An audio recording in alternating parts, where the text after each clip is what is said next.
आधी त्यांनी त्याला गाडीत कोंबलं आणि त्याच्या गळ्याजवळ कोयता धरत 20 लाखांची मागणी केली।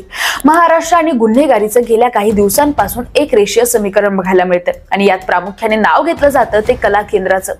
बार्शीच्या सासूर येथील गोळीबार प्रकरणातील मृत उपसरपंच गोविंद बर्गे व नर्तिका पूजा गायकवाड यांचं प्रकरण राज्यभर गाजत असतानाच बार्शी शहरापासून 5 किलोमीटर अंतरावर असणाऱ्या लातूर रस्त्यावरील जामगाव आवटे येथील रेणुका कला केंद्राच्या व्यवस्थापकाचं म्हणजे मॅनेजरचं अपहरण करून 20 लाखांची खंडणी मागितल्या प्रकरणी बार्शी तालुका पोलीस ठाण्यात 4 जणांविरुद्ध गुन्हा दाखल करण्यात आलाय। शिवाय धाराशिव मध्ये सुद्धा कला केंद्राच्या नावाखाली सुरू असलेल्या बेकायदेशीर प्रकारांवर अखेर पोलिसांकडून कडक कारवाई करण्यात आली। आता दोन्ही प्रकारात नेमकं काय आणि कसं घडलंय सगळं जाणून घेऊया या व्हिडिओच्या माध्यमातून। स्वतःवर गोळीबार करून स्वतःचं आयुष्य घेतलं ते उपसरपंच गोविंद बर्गे आणि जिच्यामुळे घेतलं ती नर्तिका पूजा गायकवाड या दोघांच्या घटनेची राज्यभर चर्चा सुरू असतानाच बार्शी पासून अवघ्या 5 किलोमीटर अंतरावर लातूर रोडवरील जामगाव आवटे येथे आणखी एक धक्कादायक प्रकार घडलाय। बार्शी शहरात गोळीबाराच्या घटनेने आधीच वातावरण तापलेलं असताना आणखी एक धक्कादायक प्रसंग समोर आलाय। रेणुका सांस्कृतिक कला केंद्राचे व्यवस्थापक म्हणजेच मॅनेजर सूरज नवनाथ नाईकवाडी यांनी पोलिसात धाव घेऊन सांगितले स्वतःच्या अपहरण आणि खंडणीचं काळं कृत्य। मंगळवार रात्री 11:30 ते बुधवार पहाटे 1च्या सुमारास ही घटना घडली होती।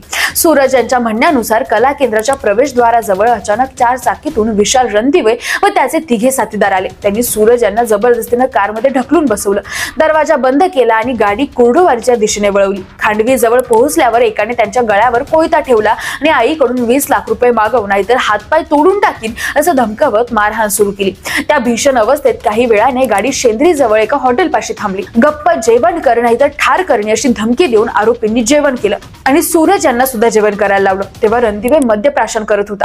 दरम्यान हॉटेल चालक संपत अंधारे यांनी सूरज यांनी खून करून आईला फोन करण्यास सांगितलं। यानंतर आरोपी त्यांना घेऊन कमल थिएटर जवळ गेले, तिथे बैठक लावण्यात आली। मध्यरात्रीच्या सुमारास सूरज यांच्या आईसह काही नातेवाईक तिथे पोहोचले, मात्र तक्रार पोलिसात केली तर सुटल्यावर ठार मारू अशी जीवघेणी धमकी आरोपींनी दिली। या घटनेनंतर सूरज नाईकवाडी खासगी रुग्णालयात उपचार घेत आहे। इतर तिघेही माझ्या नजरेस पडले तर नक्की ओळखू शकतो असं त्यांनी सांगितलंय। या प्रकरणाचा तपास सहाय्यक पोलीस निरीक्षक दिलीप ढेरे करतात।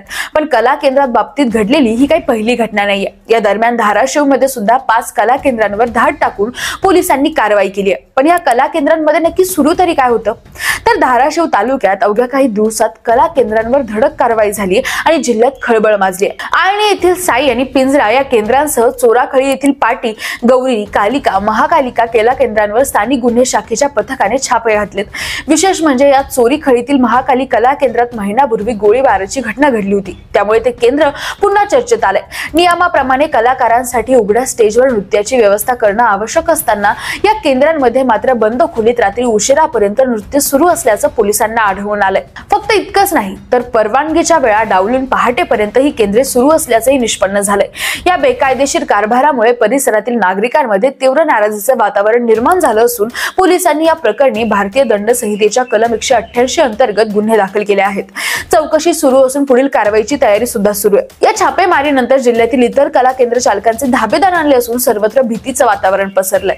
90च्या काळामध्ये मुंबई डान्स बारने थैमान घातलं होतं। गल्लीबोळा डान्स बारचा सुळसुळाट झाला होता।